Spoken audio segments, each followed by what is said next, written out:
The stage was set and the lights were low. The air was crisp and the night was cold.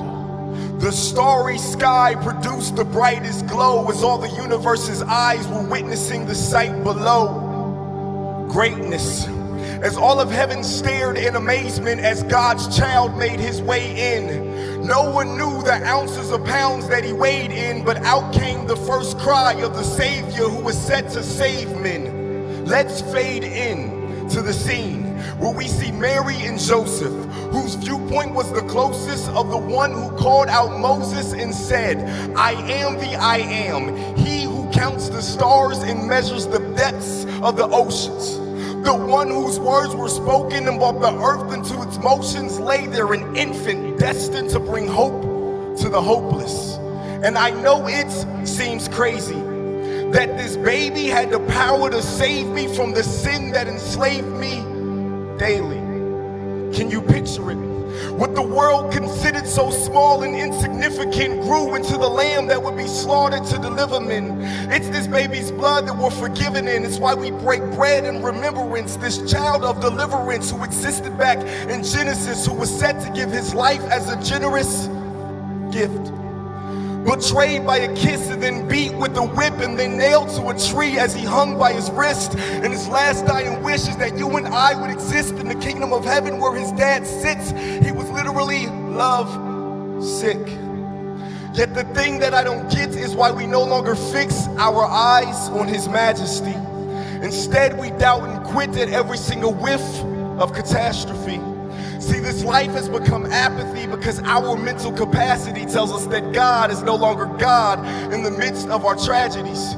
So spiritually, we fall fast asleep, no longer believing in a love that is vast and deep. Thus, powerful testimonies aren't heard when we're asked to speak because we're living in a sad defeat and we lack belief. But if I may speak, see, doubt was answered at the gasp of his first breath.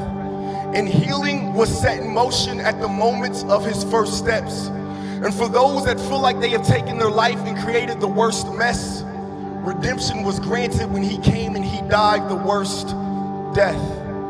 Yes. So no matter what you're seeing, no matter what has happened, no matter how difficult, don't let it break your passion. When times get rough and you're feeling like collapsing, just know that he is still God when life gets disastrous. When everything is crazy and you don't have an honest wish and you can no longer process things using common sense. If you take time to understand the word and all its promises, then you'll be able to stand firm when the pain and the drama hits. So no matter what you're facing, no matter your frustrations, no matter when you don't understand and aren't given explanation, never ever quit on God, forever keep on praising, for the author of all creation said you'll never be forsaken.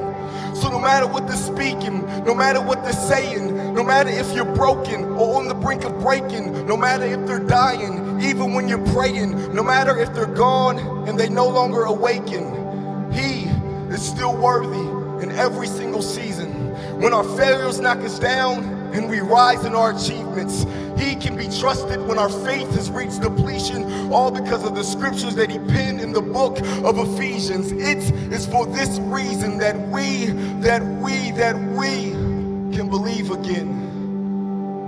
Because the greatest gift ever given was the skin that the Father wrapped Jesus in.